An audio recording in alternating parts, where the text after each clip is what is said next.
हर हर महादेव।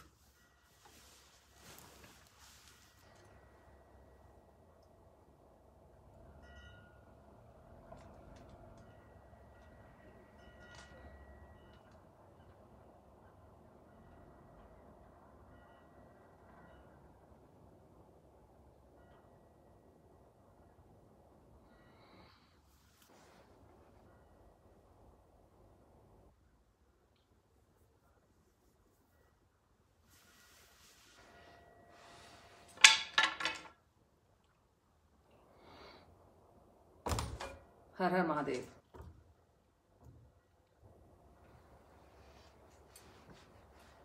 थोड़ा सा आपको पहले इधर दिखाते हैं, शिवाज लैंड।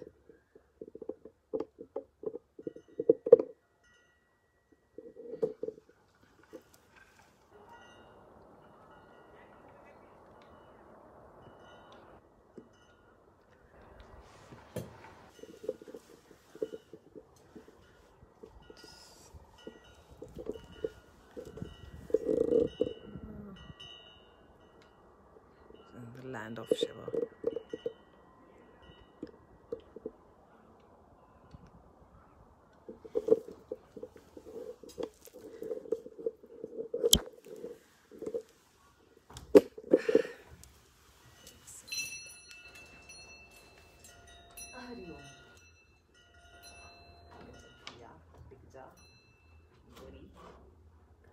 बंद हो रहा है, रुक इधर, ये बंद मत होना अभी। हाँ,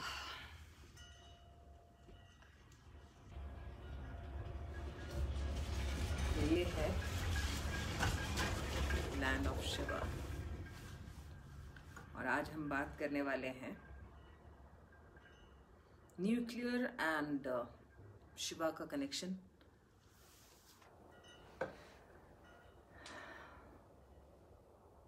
We all know कि Shiva is a destructive energy.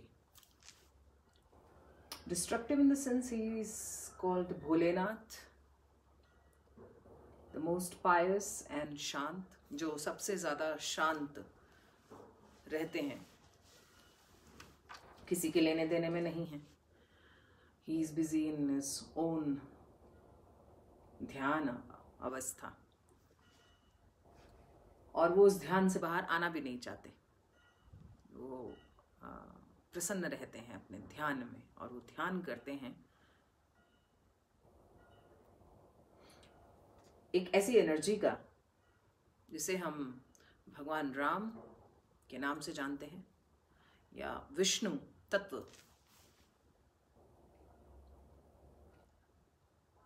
के नाम से जानते हैं, क्योंकि शिवा बहुत ज़्यादा हाई एनर्जी है और जब एनर्जी बहुत ज़्यादा हाई होती है तो उसे कंट्रोल करना आवश्यक होता है। तो इन दिस केस वहाँ पर दो एनर्जीज काम करती हैं, एक शक्ति और एक विष्णु, जिन्हें शांत, जो वैष्णव जिन्हें हम कहते हैं। और विष्णु तत्व जो है वो एकदम, क्योंकि वो डीप वाटर्स में है,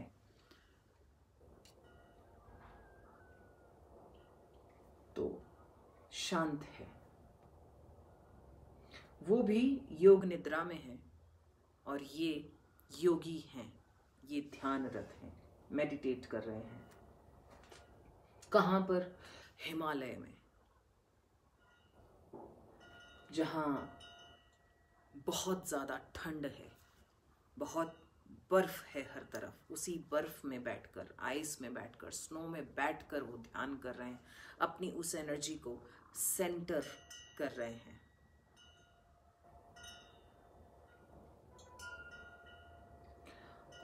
हमारा जो वैदिक सिस्टम है इसमें भी उल्लेख मिलता है न्यूक्लियर एनर्जी का।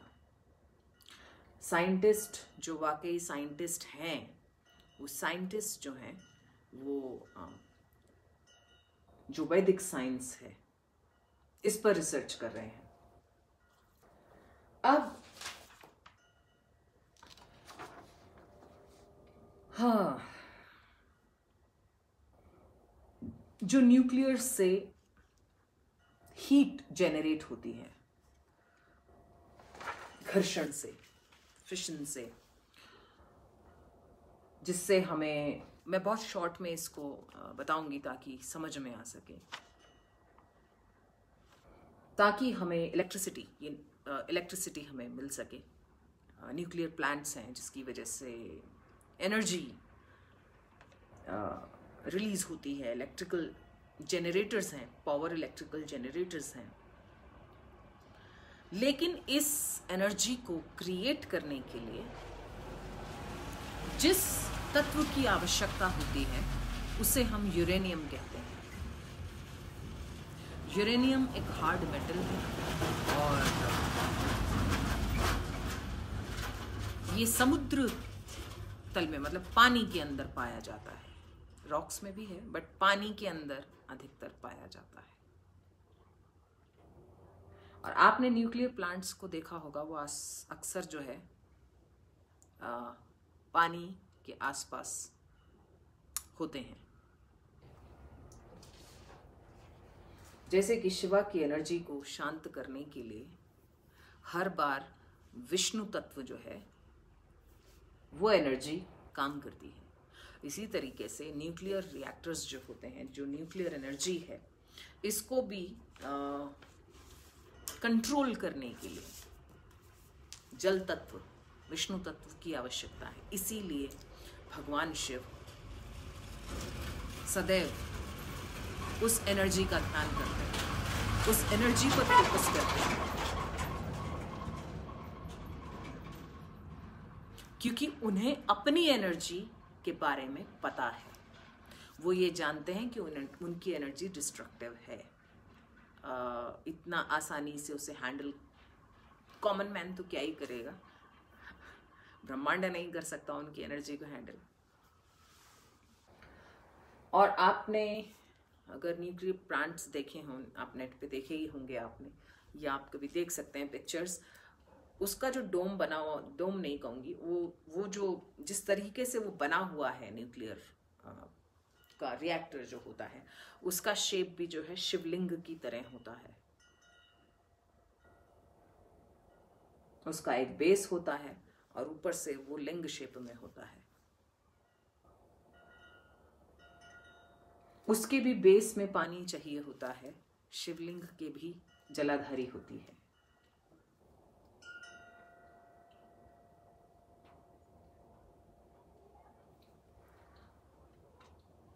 जब न्यूक्लियर एनर्जी कब डिस्ट्रक्टिव होती है, जब टू मच होता है, तो इसको इन प्लांट्स को शायद इसलिए संभवतः बनाया गया होगा क्योंकि पुरातन समय में भी इस एनर्जी का प्रयोग होता था और राक्षसों से लड़ने के लिए, राक्षसों को खत्म करने के लिए इसका प्रयोग किया जाता था, इस एनर्जी का, ताकि एक सभ्य समाज की स्थापना की जा सके।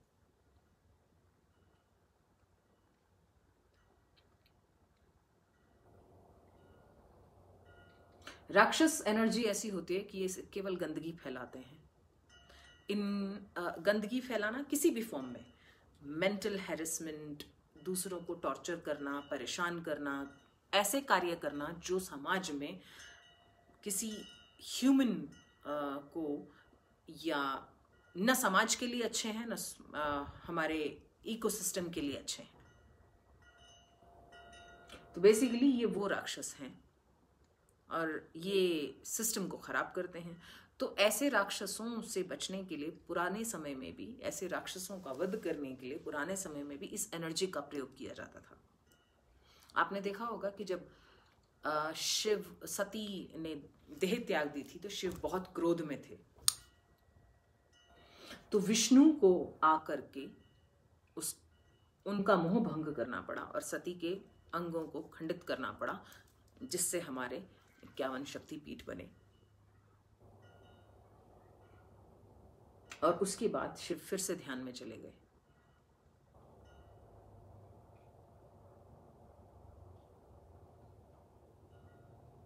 डिस्ट्रक्शन जरूरी होता है, ट्रांसफॉर्मेशन। शिव जो है वो अग्नि से, मैं वैसे तो कंपैरिजन नहीं है, लेकिन अग्नि से हम कंपेयर कर सकते हैं, क्योंकि अग्नि का कार्य भी ट्रांसफॉर्मेशन करना होता है, ट्रांसफॉर्म करना होता है। जल सस्टेन करता है, चलाता है, निर्वाह करता है। ऐसे ही विष्णु जो है जल तत्व और शिव जो है अग्नि तत्व से हम जोड़ते हैं।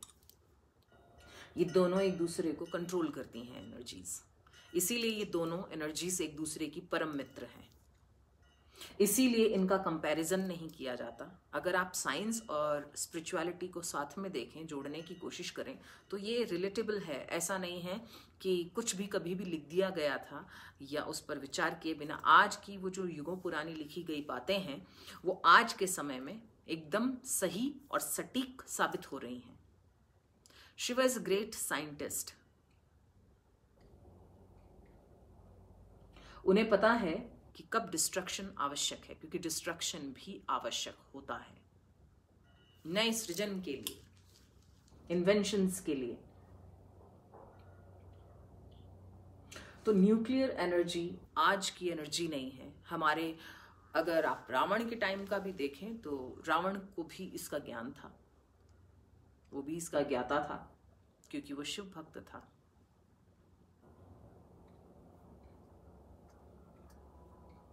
तंत्र जिसको आप केवल टोने और टोटके तक सीमित कर देते हैं, तंत्र वहीं तक सीमित नहीं है। तंत्र बहुत व्यापक है और तंत्र पूरा विज्ञान है। और ये विज्ञान एक वैज्ञानिक, महान वैज्ञानिक भगवान शिव ने दिया है।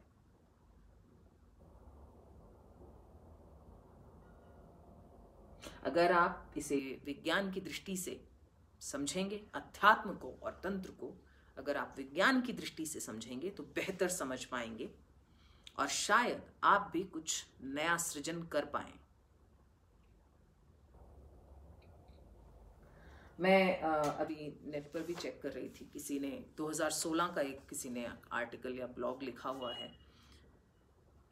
When a nucleus is broken or destroyed, destructive energy releases. Similarly, many epics had shown that if we disturb Lord Shiva, if we disturb, हम अगर कहीं मिस्टेक हो जाए न्यूक्लियर, कितना बड़ा मेजर कांड हो सकता है, कितना बड़ा मैसिव डिस्ट्रक्शन होगा अगर एक न्यूक्लियर प्लांट में कुछ प्रॉब्लम हो जाए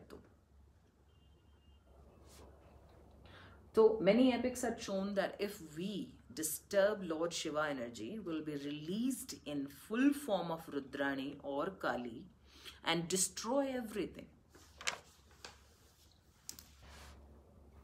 तो जैसे ही शिवा को कोई डिस्टर्ब करता है तो काली या रुद्राणी आ जाती हैं, महारुद्राणी आ जाती हैं। That is called massive destruction, mass destruction.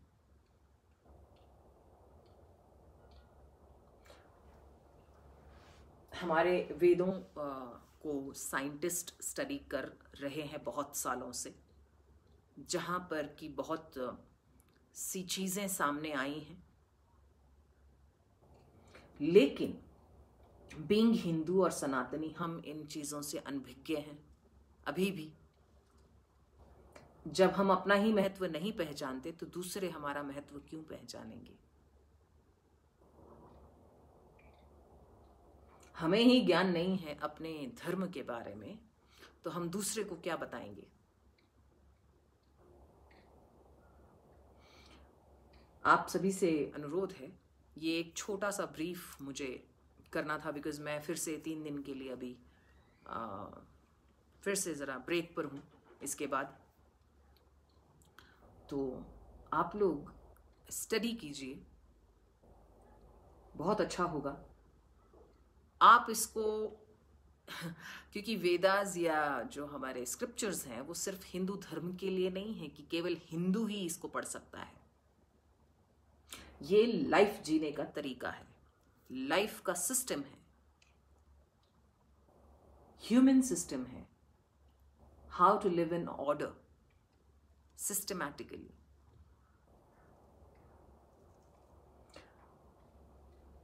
तो I think we should be putting our brains into creating something. Invent something. और वो हम कर सकते हैं जब हमारे पास बेस हो, किसी चीज का आधार हो, और वो आधार है हमारे स्क्रिप्चर्स, वेद, पुराण, शास्त्र, उपनिषद।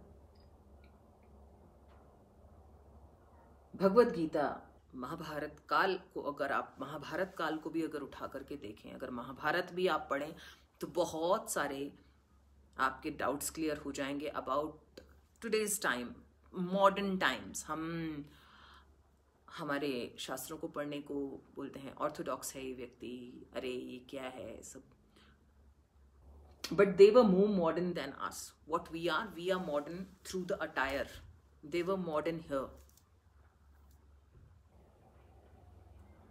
The brains were modern, evolved.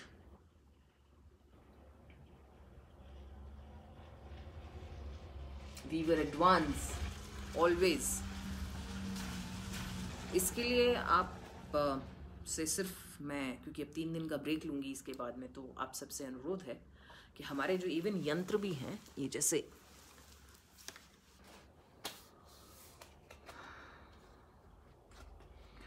ये जो यंत्र भी हैं, तो ये क्यों है, ये जियोमेट्री क्यों है, अगर आप इसे समझना चाहते हैं तो थोड़ा सा स्टडी करेंगे तो अच्छा है। दुख की बात है कि हमारे पास इतना कुछ है, इतना रिच है हम कल्चर वाइज, स्क्रिप्चुरल इंफॉर्मेशन हमारे पास इतनी अवेलेबल है, but we don't want to study. We prefer throwing out garbage without knowing the truth, and that's sad. तो अभी मैं चलती हूँ। I'll talk to you again. I'll come back after 3 days and we'll see what best I can offer. Then until then, you just stay safe, happy, but read your scriptures, trust in the universal energy. Somebody is watching over us. हमारे नहीं कहने से, अरे भगवान नहीं है तो दिखता नहीं है, तो मेरे बाप का नौकर नहीं है भगवान। मेरे अपने माँ बाप अगर यहाँ से 50 किलोमीटर दूर बैठे हो ना, तो मैं फ़ोन पे ही बात कर सकती हूँ, वो भी अगर मेरे पास फ़ोन है और उनके पास भी फ़ोन है, ठीक है। हम नहीं मानते भगवान को, हम नहीं, तुम्हारा भगवान कहाँ था जब झगड़े हो रहे थे? भगवान ने मेरा ठेका ले रखा है, झगड़े उसने करवाए थे। तुम्हारे बाप का नौकर है भगवान, झगड़े वो करवाता है कि तुम करते हो? वो क्यों आएगा? उसका जो दिया हुआ साक्षात है, उसका तो तुम धज्जियां उड़ा रखी है।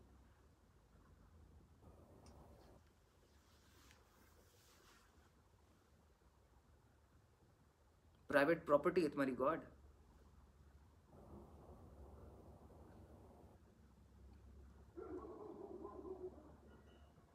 एक हीरा पाने के लिए तुम्हारी औकात नहीं होती। एक हीरा पाने के लिए पूरा जीवन पैसा कमाता आदमी, तब जाके ढंग का हीरा कमा पाता है। ओके, तुम भगवान की बात कर रहे हो, जिनको हम सहस्त्रों सूर्य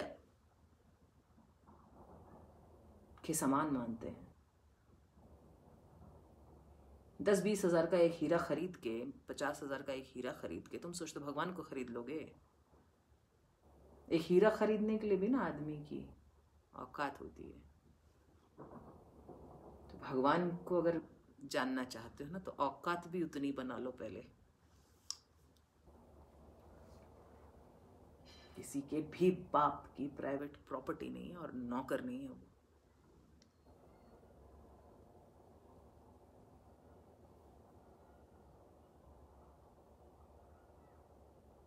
अभी भगवान को ये कुछ आए देते हैं ना, आकर के बकवास लिखते हैं ना, बकवास। तुम सबके दिन हो रहे हैं पूरे, जिन्होंने भी हमारे देवी देवताओं, ईश्वरीय सत्ता का अपमान किया है, जैसे कि ये तांडव वाला अभी अब कुछ मूवीज जो हैं दूसरे धर्मों पर भी बननी चाहिए ऐसी, क्योंकि क्या होता है ना, जब तक चांटा खाते रहते हैं तो सामने वाला समझता है कि और मार सकता हूँ, लेकिन जब पलट के चमाट मार देते हैं ना, पलट के मार देते हैं एक, तो उसको समझ में आता है कि सामने वाले को भी मारना आता है चमाट।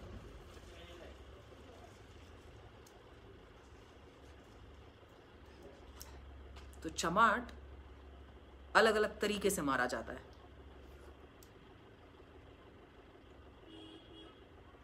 हिंदू शिव भक्त होते हैं ना, विष्णु भक्त होते हैं ना, इसलिए स्लीपिंग वोल्केनो है, ज्यादा छेड़ दोगे ना तो ज्वालामुखी भी फट जाएगा और पानी में सुनामी में आ जाएगी, क्योंकि भगवान विष्णु हमारे रहते हैं जल में, समुद्र में।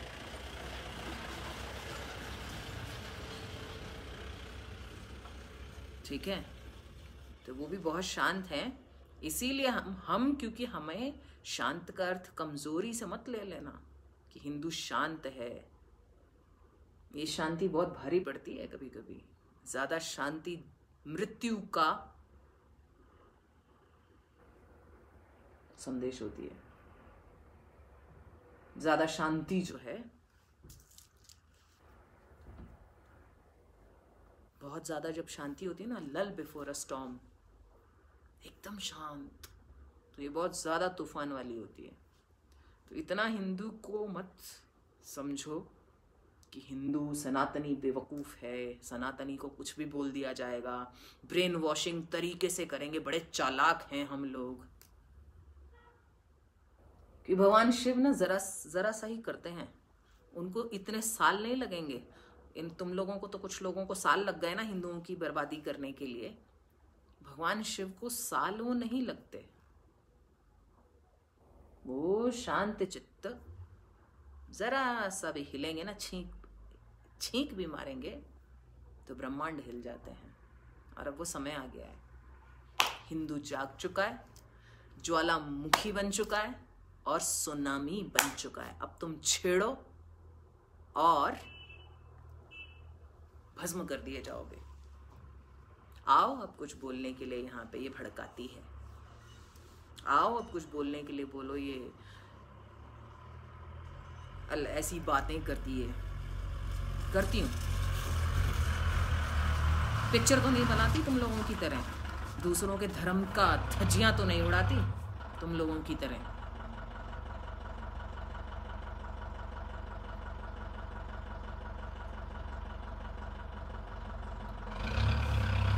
अब संभल जाओ, ये लास्ट मौका बचा है, अब संभल जाओ। जो भी हिंदुओं को कमजोर समझ रहे हैं, सोया हुआ समझ रहे हैं, देवी देवताओं का अपमान कर रहे हैं, संभल जाओ, जो भी हो।